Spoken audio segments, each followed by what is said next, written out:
Mahatma Gandhi was the uncrowned king of India for the simple reason because he was able to torture more than anybody else. For any small reason, he will go on a fast unto death. Every fast unto death. In 3-4 days, it will be broken, and there were methods to break it. And soon there will be a breakfast. And everything was arranged. But people can be deceived very easily. He goes on a fast, then the whole country prays to God that he should not die.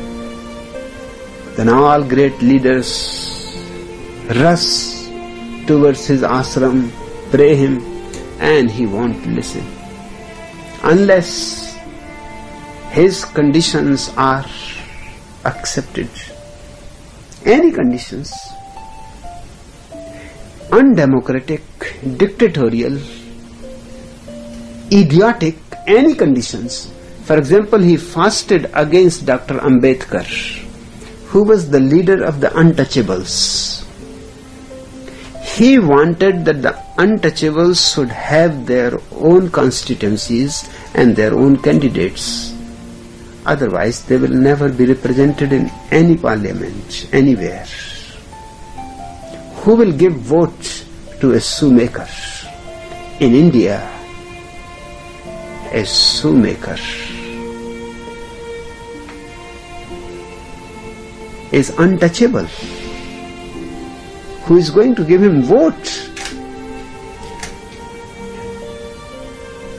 Ambedkar was absolutely right that 1/4 of the country is untouchable. They are not allowed in schools because no other student is ready to sit with them. No teacher is ready to teach them.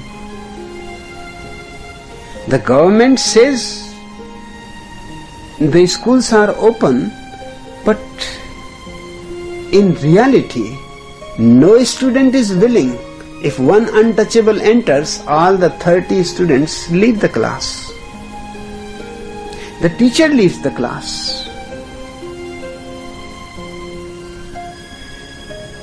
Then how these poor people, 1/4 of the country, is going to be represented? They should be given separate constituencies where only they can stand and they only vote. And he was perfectly logical and perfectly human. And Gandhi went on a fast. That he is trying to create a division between Hindu society. The division has existed for 10,000 years. That poor Ambedkar is not creating the division. He is simply saying that these 1/4 people of the country have been tortured for thousands of years. Now give them a chance at least to come up. At least they can voice their problems in the parliaments, in the assemblies. But Gandhi said, I will not allow while I am alive. They are part of Hindu society, hence they cannot have a separate voting system. And he went on fasting. For 21 days, Ambedkar remained reluctant, but every day the pressure of the whole country. And he started feeling that if this old man dies,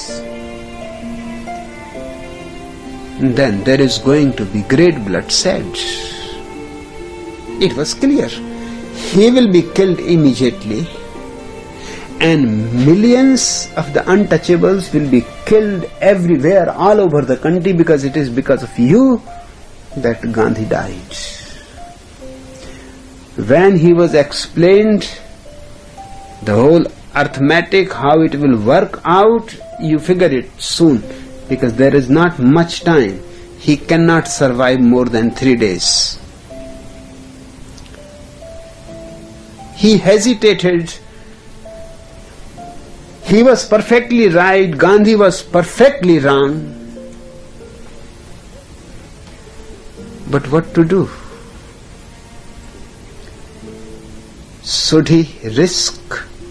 He was not worried about his life. If he is killed, it's okay. But he was worried about those millions of poor people who don't know anything what is going on.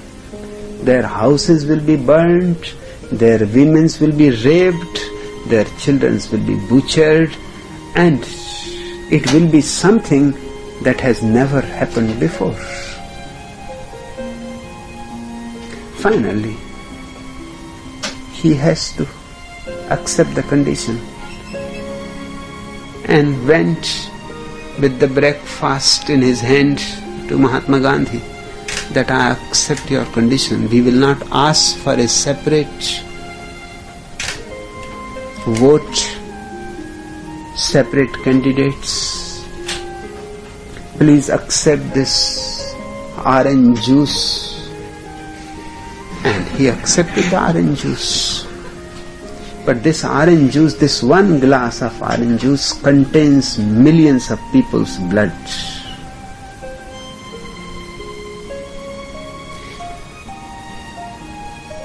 I have met Dr. Ambedkar. He was one of the most intelligent men I have ever met.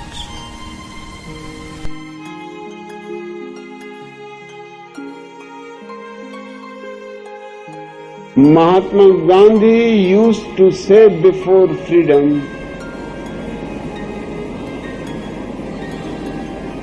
that the first President of India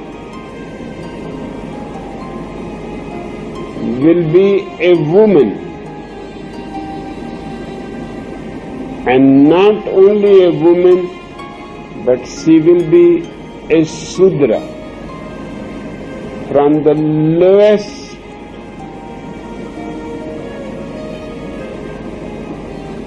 untouchables.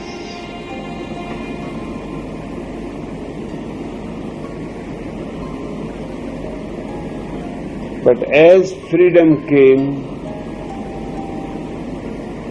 he forgot all his promises that he was talking about.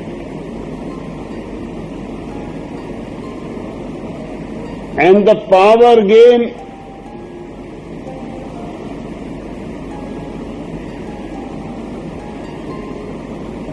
again started in the old style. Pandit Jawaharlal Nehru is a Brahmin. He is not a woman and he is not a Sudra. Again the Brahmin becomes the power. And for 40 years one family of Brahmins have been dominating India. They have made it almost their personal dynasty. It is no more a democracy.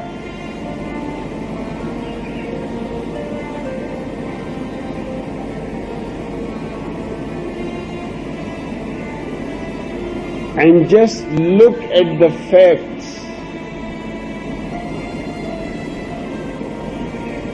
What was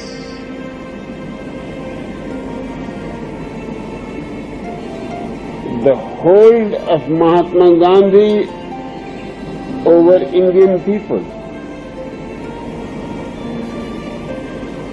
He was pretending to be religious. He was not a religious man.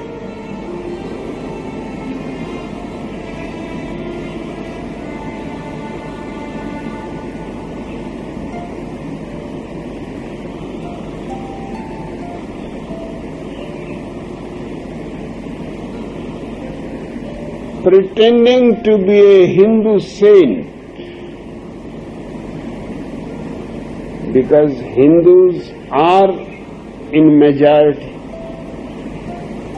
They are going to rule the country. That's why he was insistent that the India should remain undivided, because in an undivided India, Hindus will be in power. Nobody can take the power from the hands of Hindus, because everybody else is in minority.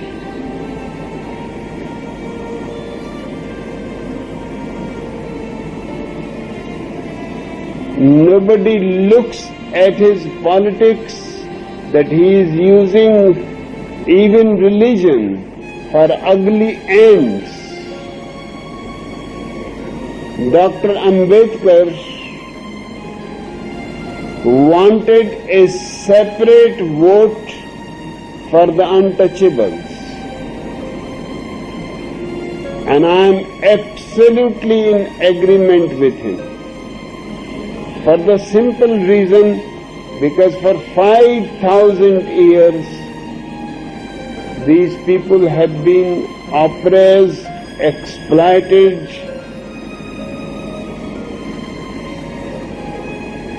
Their whole dignity as human being has been destroyed. And they are 1/4 of the Hindu population. And they do the ugliest jobs.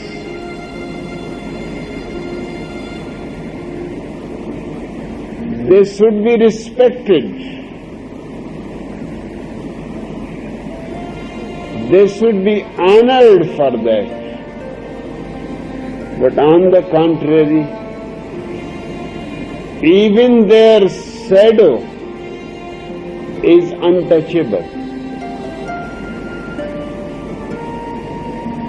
If the shadow of an untouchable falls on you, you have to take a bath immediately to purify yourself.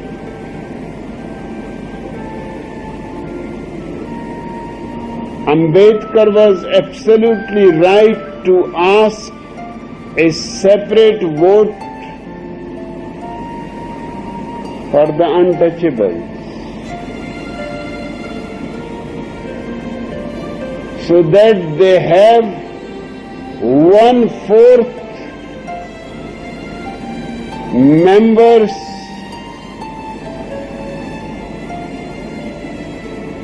certainly in the parliament.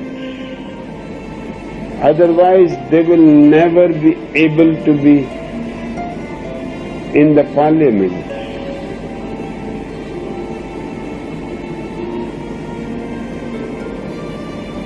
They will never be able to change 5,000-year-old ugly laws created by Manu.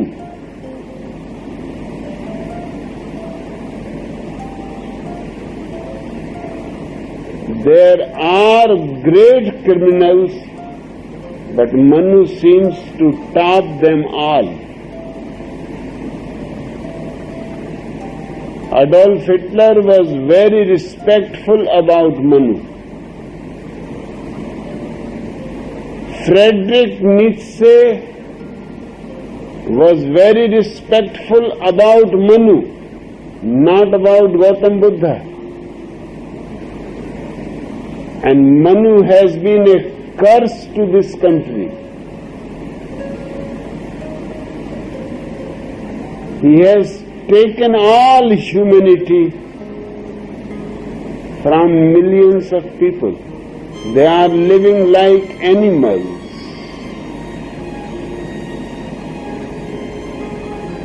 Ambedkar was absolutely logical and right that they should be given a separate vote.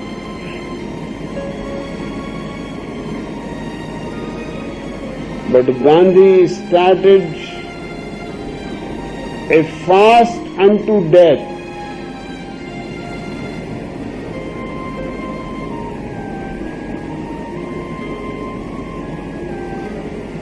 that Ambedkar has to take his movement back, otherwise he will not eat until he dies.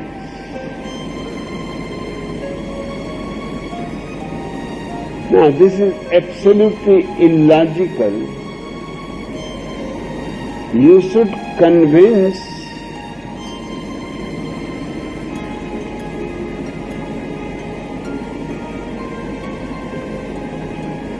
by fasting does not mean that you are right. It is a blackmail. It is threatening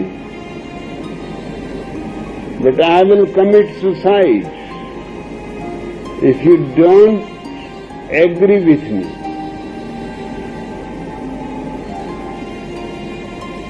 Naturally, the whole country was pressurizing Ambedkar that take your movement back. Otherwise, Gandhi's death will prove very dangerous to you and to the untouchables. They will be burnt alive.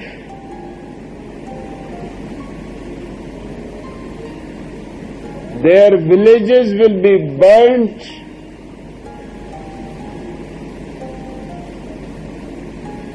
Because Hindus will take revenge because they have killed Gandhi.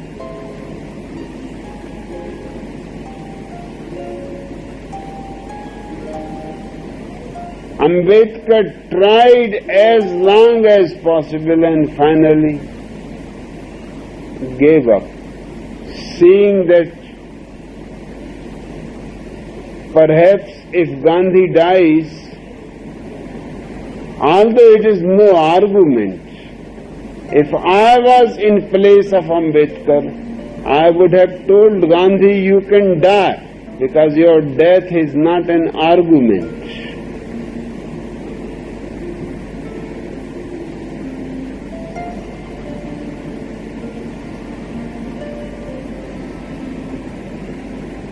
It is as stupid as I have heard a story. A very ugly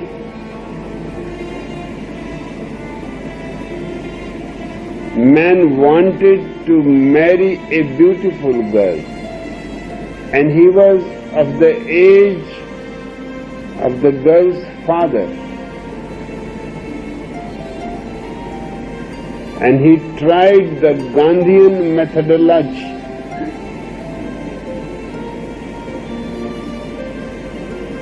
He took his mattress, lied down in front of the house of the girl and declared fast unto death, unless her father agrees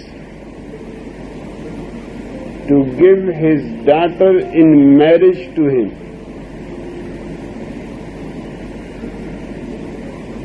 Now everybody was in sympathy with the poor man, that he is dying. What a great lover. We have only heard about these lovers in stories, and he is actually a Majnun, a Faryad, a Mahiwal.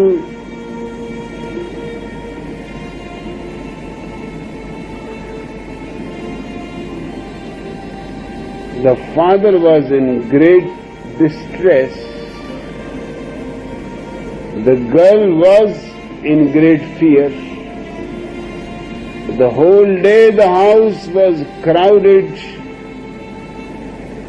and they were shouting that the death will be dangerous for you.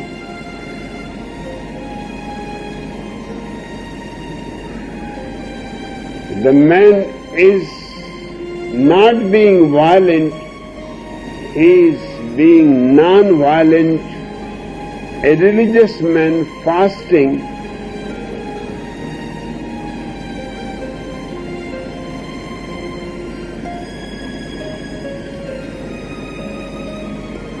somebody suggested to the father of the girl that you go to some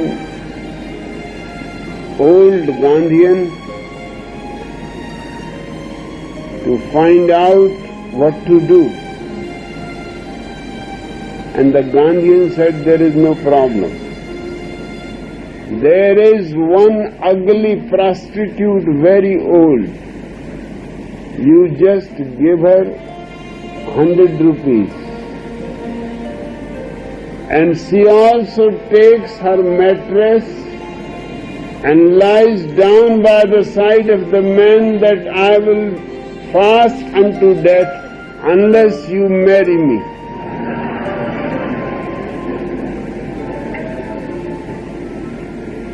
In the night, the man rolled up his mattress and escaped.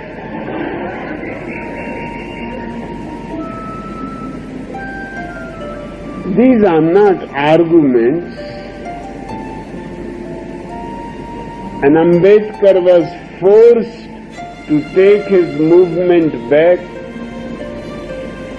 and went to Gandhi with a glass of orange juice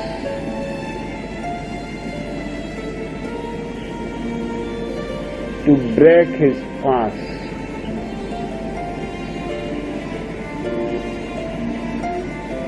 This is using religion in the service of politics. No religious man can do that.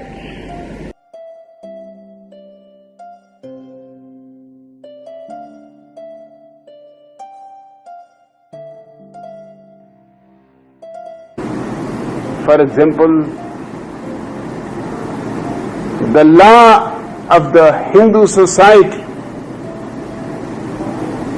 that divides it into 4 castes is absolutely unlawful, unjust.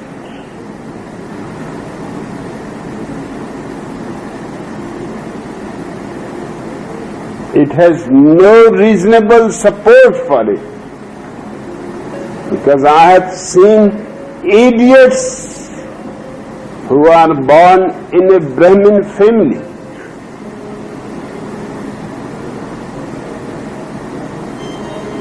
Just because you are born in a Brahmin family, you cannot claim superiority.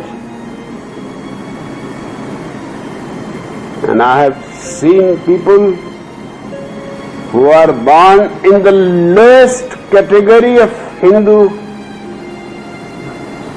law, the Sudras, the untouchables. So intelligent that even when India became independent,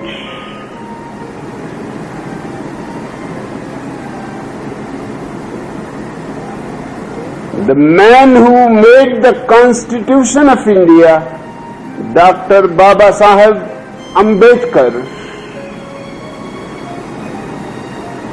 was a Sudra. But there was no equal to his intelligence as far as law is concerned. He was a world-famous authority.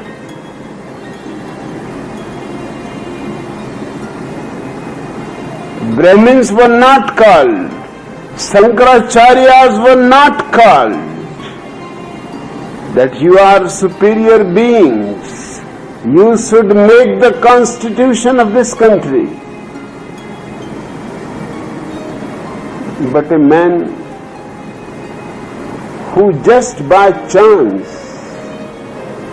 slid out of the torturous, unlawful, unjust division of Hindu society.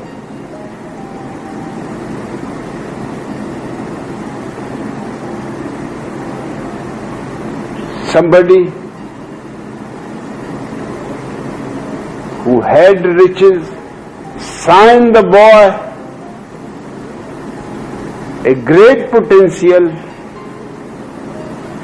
and he sent him to England to study, because in India no Sudra in those days was allowed in any school, college or university.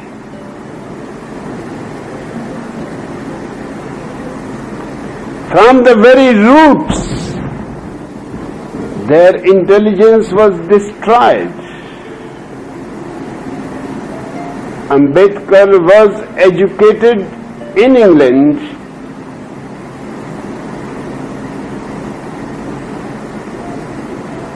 and he became the world-famous authority as far as constitutions are concerned.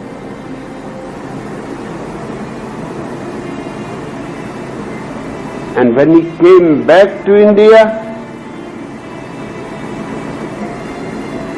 India became free, and there was no choice. Nobody was even closer to him.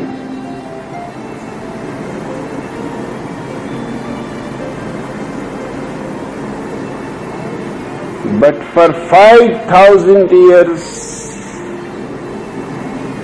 the Hindu society has remained immobile. No movement is allowed. Even a Gautam Buddha is not accepted as a Brahmin. He remains belonging to the second category, lower than the Brahmins.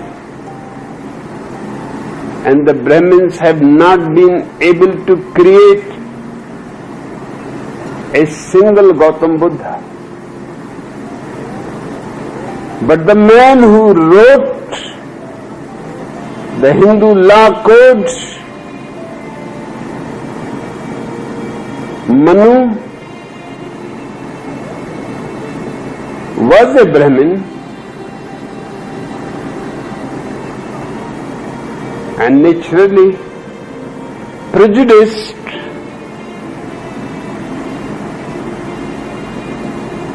So for the Brahmins there are all facilities.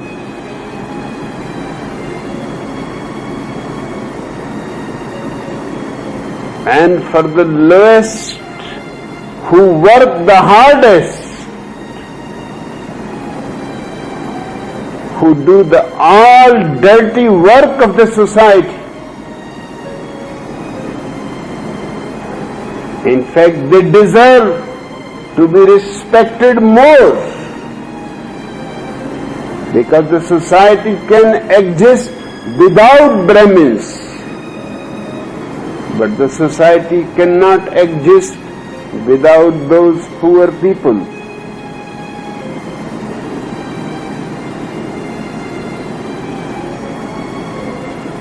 They are so absolutely essential, and still they are condemned.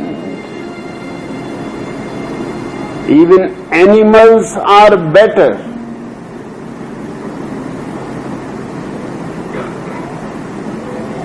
They are below than animals.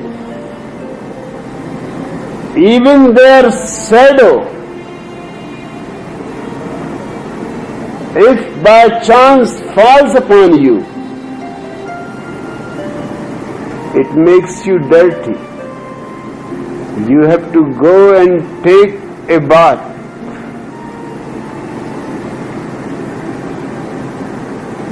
And this continues even today.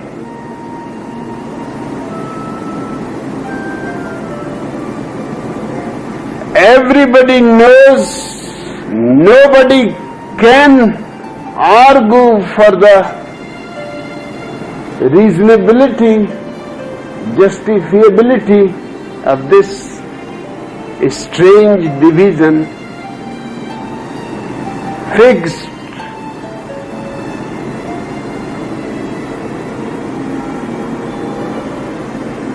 No education, no understanding, not even enlightenment can move you from the fixed structure of the society. You cannot go higher.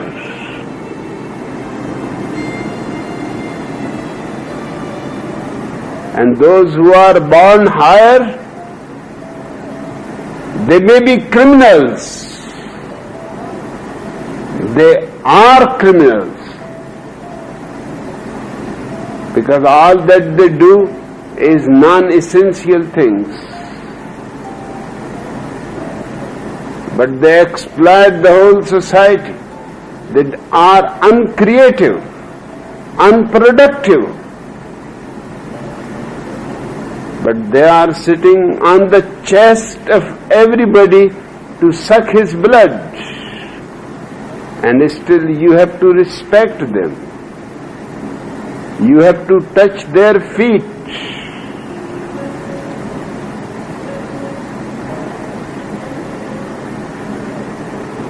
Al-Mustafa is saying, still,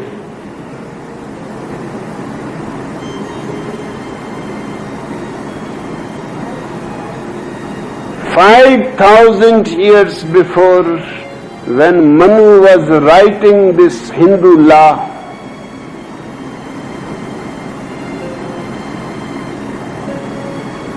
you were also involved in it.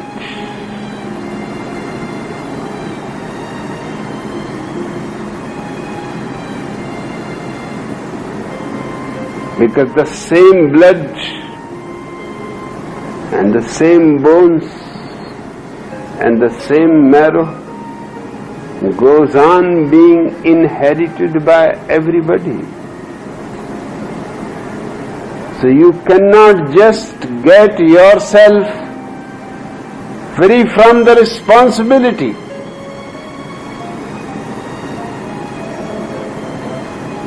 That it is others who have done something unjust. You are also to feel the responsibility.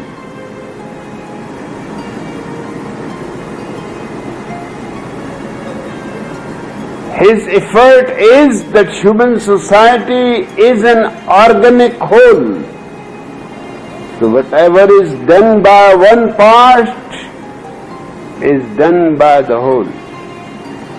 At least either you supported or you remained silent, did not oppose.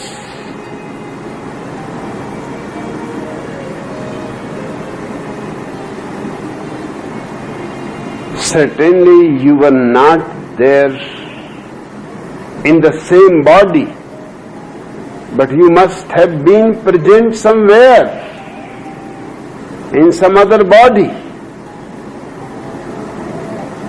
Manu should have been opposed, but he has not been opposed for 5,000 years.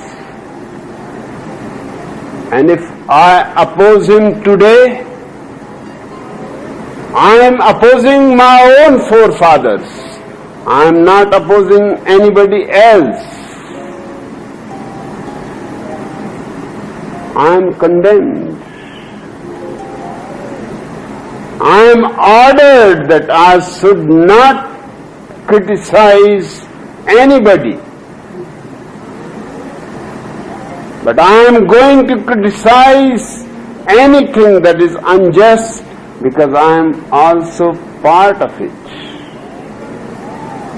However far away